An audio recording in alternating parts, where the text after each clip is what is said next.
Hello, my dear students. Your political science paper exam is approaching. So let's begin with the very important questions.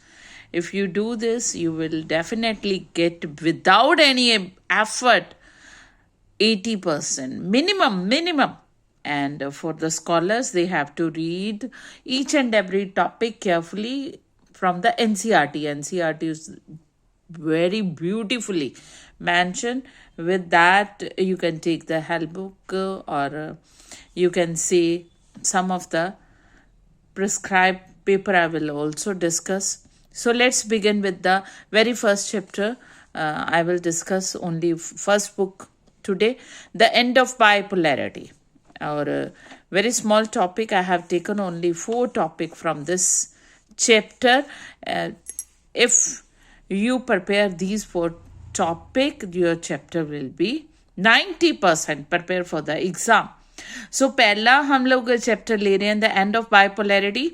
Only 4 major topics are here. अगर आप ये 4 topic अच्छे से कर लोगे तो आपका 90% ये चैप्टर प्रिपेयर हो जाएगा. और कुछ एक टॉपिक हैं, those are for objective type MCQs, वो भी आएंगे. इनको भी आप एक बार रीड कर लेना. द वेरी फर्स्ट टॉपिक जो आपके चैप्टर के बिगिनिंग में या स्टार्टिंग में ही है, and that is the Soviet system. Soviet system is very important.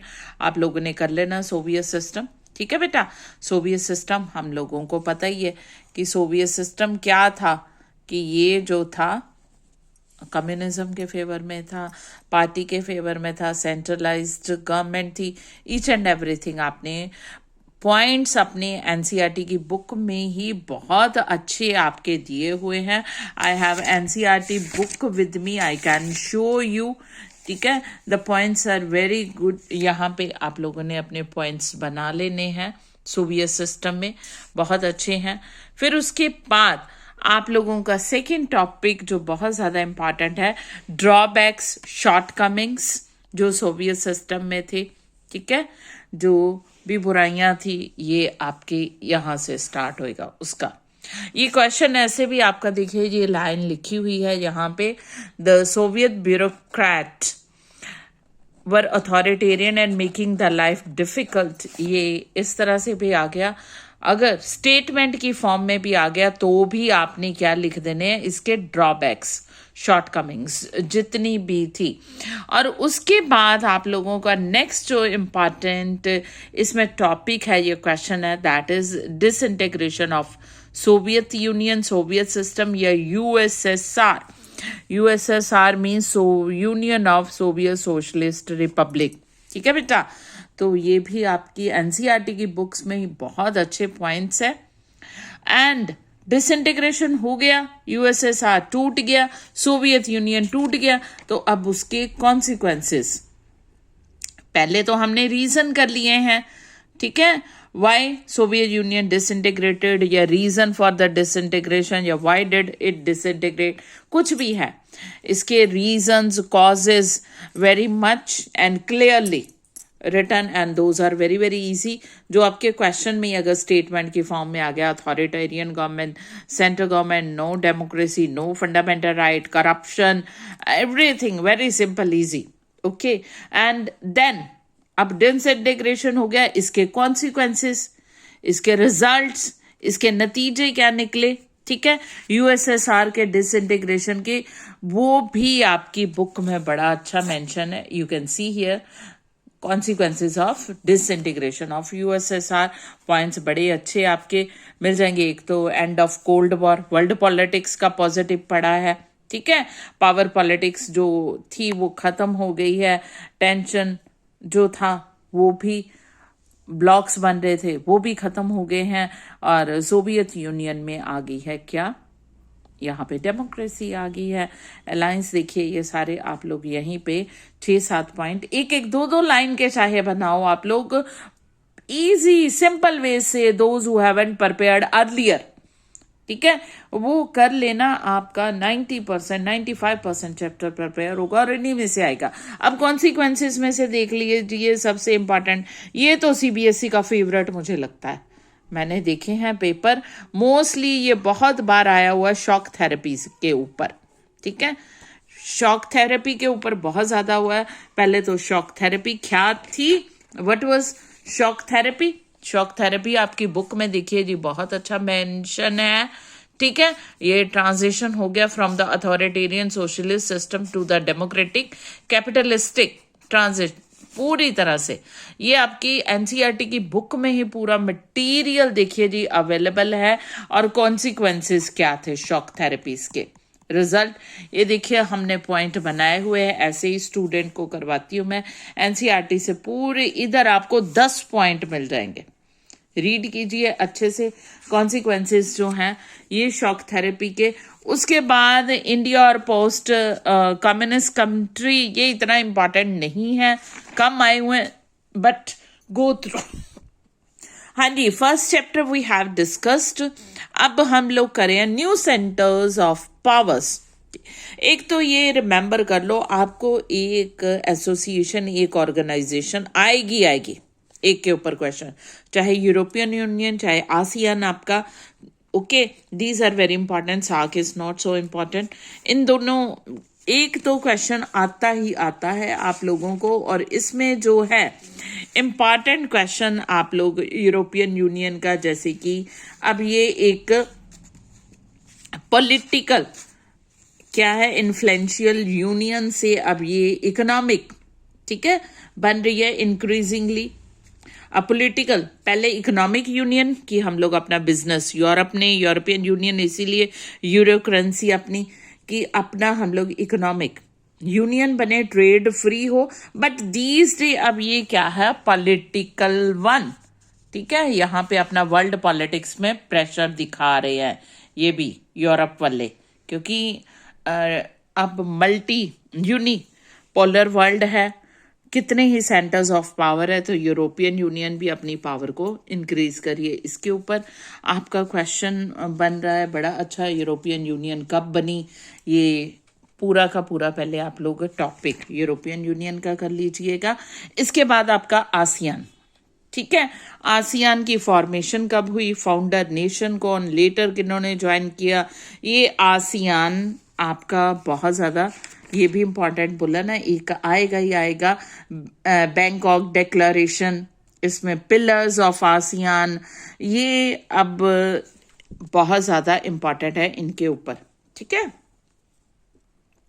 ये आप लोग ईच एंड एवरी आसियान और यूरोपियन यूनियन का एक एक टॉपिक। इसके बाद आप हैं राइजिंग पावर ऑफ चाइना, ठीक है।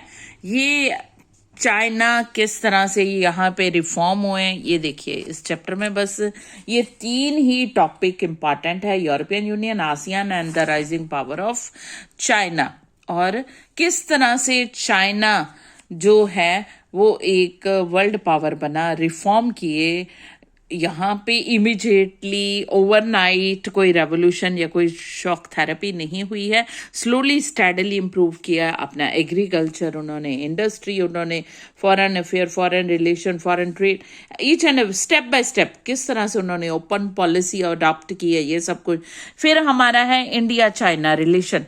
इंडिया चाइना रिलेशन अच्छे से कर लेना, ये आपके 3 चैप्टर में कवर हो रहा है, ठीक है। इंडियाज एक्सटर्नल पॉलिसी में सार्क के ये इंडिया चाइना या इंडिया पाकिस्तान, ये भी सीबीएसई का फेवरेट रहा है टॉपिक। या आपको इंडिया चाइना के ऊपर क्वेश्चन आएगा या इंडिया पाकिस्तान के रिलेशंस के ऊपर क्वेश्चन आएगा, ठीक है। तो इंडिया के रिलेशन के ऊपर क्वेश्चन जरूर आएगा, ये आप चेक कर लेना। इस बार यूएसए के ऊपर भी आ सकता है, क्योंकि यूएसए के साथ अब बड़ी कंपेटेबिलिटी इंडिया के साथ होगी। अब है कंटेम्प्रेरी साउथ एशिया, ठीक है। कंटेम्प्रेरी साउथ एशिया में पहले आपको पता होना चाहिए व्हाट इज साउथ एशिया, इसके मैप साथ साथ कर लेना, मैप बेस्ड रिकॉग्निशन के क्वेश्चन आपको आ सकते हैं। ये देखिए आपके व्हाट इज साउथ एशिया, ठीक है बेटा, आपकी बुक में very much mention, you can write. उसके बाद आप लोगों के नेबरिंग कंट्रीज जितने भी है साउथ एशिया में इंडिया के मैप में टर्न वाइज एक बार रीड जरूर कर लेना। पाकिस्तान है, नेपाल है, बट यहाँ पे श्रीलंका और बांग्लादेश जो हैं ये इम्पॉर्टेंट लग रहे हैं मुझे बहुत ज़्यादा, very important, I have written. क्योंकि इन बांग्लादेश को इंडिया ने फॉर्मेशन किया था, इंडिया का वेरी वेरी इंपॉर्टेंट रोल। और श्रीलंका का, नेपाल का इंडिया के साथ बड़े फ्रेंडली रिलेशन रहे हैं, किस तरह से पूरे डिपेंडेबल हैं। तो ये रिलेशन आपने, और इनकी हिस्ट्री क्या रही है, बांग्लादेश की हिस्ट्री ज़रूर कर लेना, श्रीलंका की, क्योंकि इंडिया ने बांग्लादेश को फॉर्म किया है, पूरा उसके अंदर है। तो आप लोग अच्छे से, ओके जी, अच्छे से कर लेना। और पाकिस्तान की क्या हिस्ट्री है, मिक्स रूल रहा है वहाँ पे, मिलिट्री डेमोक्रेसी, वैसे तो मिलिट्री का ही है वहाँ पे, अगर डेमोक्रेसी भी आई है, ठीक है, role of military, importance of, आप ऐसे ही करना बेटा, कॉपी के ऊपर टेबल सा बना लेना, ईयर और कौन सा रूलर, उसके बाद कौन सा, इट्स वेरी इजी, ठीक है। अब डेमोक्रेसी इन बांग्लादेश मैंने पहले ही कहा इंपॉर्टेंट है, क्योंकि इसमें इंडिया का बहुत इंपॉर्टेंट फॉर्मेशन को, और बाद में किस तरह से वहाँ पे मिलिट्री रूल रहा है। फिर नेपाल की भी मिक्स हिस्ट्री रही है, और श्रीलंका की किस तरह से वहाँ पे, ठीक है। ये आप लोगों ने 10th में भी किया हुआ है टॉपिक श्रीलंका का, तमिलिलम लिट्टे पावर शेयरिंग वाले चैप्टर में, तो you will not gate, okay, आपका है ही है। और इंडिया पाकिस्तान कॉन्फ्लिक्ट और रिलेशन मैंने पहले ही कहा, सीबीएसई का फेवरेट है, चाइना और पाकिस्तान के साथ इंडिया के कॉन्फ्लिक्ट और रिलेशन, नेबरिंग कंट्री के साथ, इंडिया के बाकी कंट्रीज के साथ जो रिलेशन है, वो भी एक, अगर first of all basic necessity political science के स्टूडेंट के लिए न्यूज़ सुनना बहुत ज़रूरी है। अगर न्यूज़ सुनते हो तो वही से पॉइंट आप उठा सकते हो। अभी सीबीएसई की ही बुक, आप एक्स्ट्रा बुक ज़्यादा नहीं, यहीं से पढ़ के आप लोग पूरा का पूरा 90% तक, 80 to 90% I assure you easily ले सकते हो। Now we are moving to the next chapter, international organizations। इसमें है यूनाइटेड नेशन। सबसे पहले नीड और इम्पोर्टेंस क्या है, ठीक है, इंटरनेशनल ऑर्गेनाइजेशन की। ये आपका चैप्टर स्टार्ट ही इस तरह, वाई इंटरनेशनल ऑर्गेनाइजेशन। इसमें आपके बहुत से पॉइंट्स हैं जो आप 7-8 निकाल लीजिए, ठीक है, लॉन्ग क्वेश्चन के लिए बहुत इंपॉर्टेंट है, नीड एंड इम्पॉर्टेंस ऑफ। फिर आपको हिस्ट्री पूरी, ठीक है, यूएनओ की फॉर्मेशन कैसे हुई आप लोगों को पता ही है, हिस्ट्री पूरी की पूरी, कि लीग ऑफ नेशन था फर्स्ट वर्ल्ड वॉर के बाद, और किस तरह से ये फिर फेलियर हो गया, सेकेंड वर्ल्ड वॉर हो गई, तो इसलिए उसको ख़त्म कर दिया गया, league of nation, United nation ने जगह ले ली। इसके बेसिक ऑर्गन अगर आपको नहीं डिटेल में अभी पहले किए, तो आप सिंपल ये वाला पेज अच्छे से कर लेना अपनी बुक का, अच्छे से। प्रिंसिपल ऑर्गन्स यहाँ पे बड़े अच्छे बताए हुए हैं, कुछ नहीं छोड़ के आना, यही से आप कराना, और 2-2 पॉइंट और उठा लेना, ये बस प्रिंसिपल ऑर्गन्स के लिए। ये आपकी एनसीईआरटी का पेज जो है, दैट इज वेरी गुड। तो आप ऑर्गन, फिर आपके रिफॉर्म्स हैं, रिफॉर्म्स यूएनओ में बहुत ज़्यादा बेसिक नेसेसिटी, अब एसेंशियल हो गया है, डिमांड ऑफ टाइम हो गया है, ठीक है। अब यहाँ पे ये भी टॉपिक है कि यूएनओ यूएसए को कंट्रोल कर सकता है, बड़ा यूएसए का तो नहीं कर सकता भी, किस तरह से कैसे, क्योंकि फंडिंग मिलती है पूरी अमेरिका को वहाँ से, वैसे भी पावरफुल नेशन, ठीक है। ये आप लोग 4-5 पॉइंट बड़े इजीली बन जाएंगे। फिर है रिफॉर्म। रिफॉर्म में देखिए जी, स्ट्रक्चर और प्रोसेस, ये आपकी एनसीईआरटी की बुक में पॉइंट्स देखिए बने हुए हैं, क्यों, कैसे, किस तरह से आप रिफॉर्म जरूरी है स्ट्रक्चर के लिए भी, और क्या प्रोसेस है इधर पूरा का पूरा, ठीक है। इंडिया को सिक्योरिटी काउंसिल का परमानेंट मेंबर बनाना चाहिए, क्यों बनाना चाहिए, इसके भी पॉइंट पूरे के पूरे आपको मिल जाते हैं। फिर आपका जुरिस्डिक्शन ऑफ यूएन, ये बड़ा अच्छा है, ठीक है, ये भी आपकी बुक में पॉइंट्स बने हुए हैं, वेरी सिंपल इजी, क्या क्या उसकी क्षेत्राधिकार है, क्या क्या पावर फंक्शन है, क्या क्या करता है, ठीक है, ये आपका। और India and UN reform, India का क्या रोल है और किस तरह से इंडिया ने इम्पॉर्टेंट रोल प्ले किया है, किस तरह से, ये बहुत अच्छा है।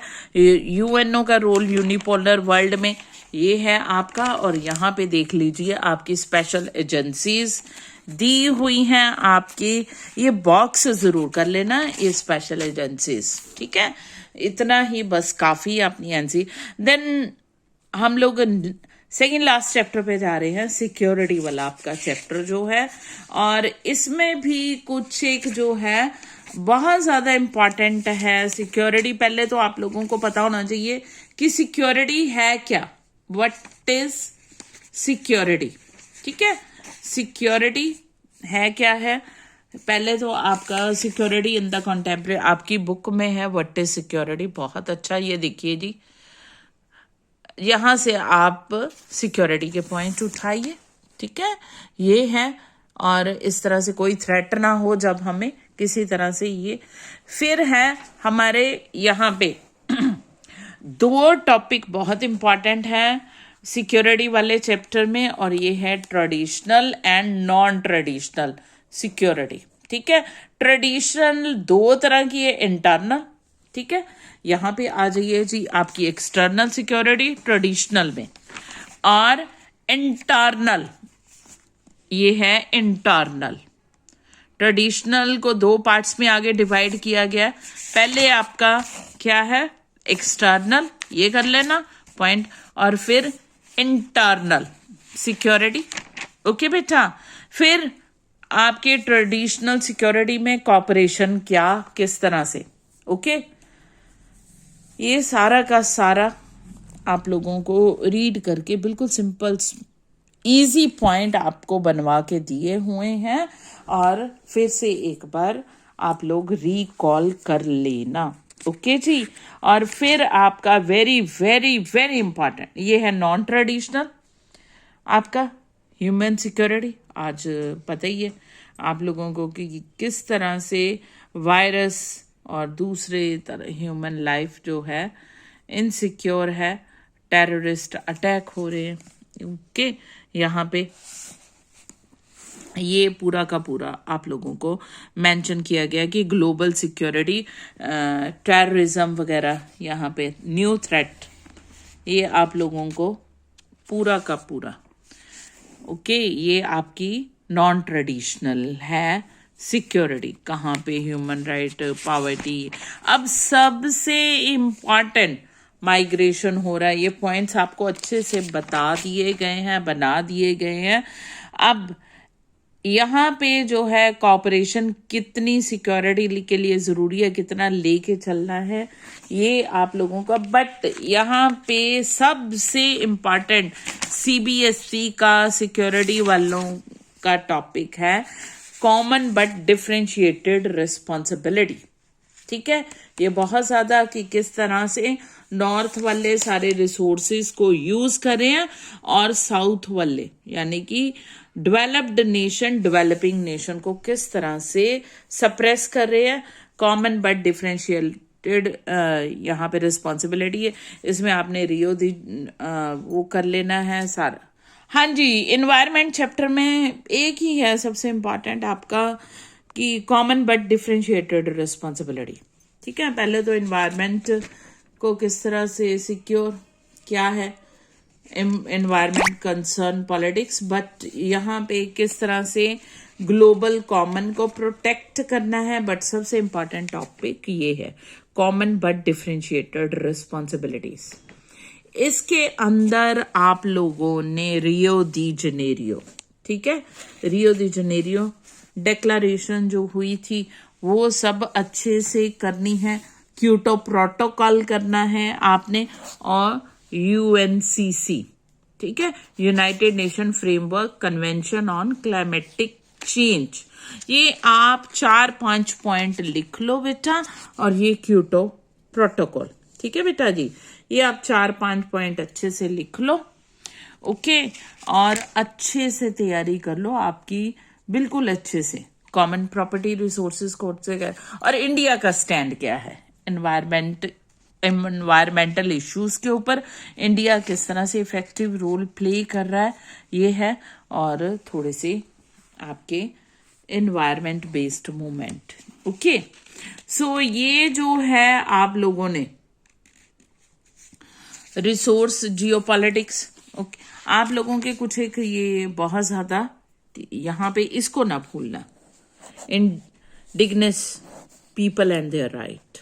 ठीक है, ये हमें पता है कि किस तरह से ऑस्ट्रेलिया और अमेरिका, कनाडा, वहाँ के इंडिजिनस पीपल और उनके साथ क्या, अब किस तरह से उनके राइट्स, ये देखिए जी, ऑस्ट्रेलिया, न्यूजीलैंड, ओशियाना जिसको हम लोग कहते हैं, इसी तरह से नॉर्थ अमेरिका, कनाडा में किस तरह से वहाँ के पीपल के साथ क्या इल ट्रीटमेंट और उनको राइट कैसे। ठीक है, सो ये आपके हो गए। अब last but not the least, that is globalisation. Globalisation तो सबसे सिंपल इजी है, आपको पता होना चाहिए कॉन्सेप्ट क्या है ग्लोबलाइजेशन का, व्हाट इज ग्लोबलाइजेशन, और फीचर और उसके कॉजेस। क्यों, आपको पता है कि कॉजेस जो हैं, ये देखिए जी, मीनिंग मैंने लिखे हुए हैं शॉर्ट में, ब्रीफली, लॉन्ग क्वेश्चन नहीं बना के लिखे ताकि आप देख के ही ना घबरा जाओ। ये सिंपल इजी, ठीक है। इंटेलिजेंट तो सारा करेंगे, बट जिन्होंने सारा साल average, below average, every one is intelligent, I don't want to mean anything, but जिन्होंने पहले थॉरली नहीं किया है वो मेन टॉपिक कर जाएं, फिर भी उनके 80 to 90% आ जाएंगे अच्छे से। तो meaning and causes of globalisation है, फिर आपके हैं कॉजेज ऑफ कारण क्या थे, टेक्नोलॉजी थी, ठीक है। सो ये ट्रेड था, कमोडिटीज का एक्सचेंज था, मनी, सो मनी, आप लोग लिख लो, ठीक है। अब आ जाइए जी इसके कॉन्सिक्वेंसेस, पॉलिटिकल कॉन्सिक्वेंसेस आपकी बुक में है, कल्चरल, इकोनॉमिक, ये है इकोनॉमिक आपकी बुक में, ईच एंड एवरी यही है इसमें, ठीक है। इसमें आप लोग कर जाना, कल्चर ये आपका है यहाँ पे, और यहाँ पे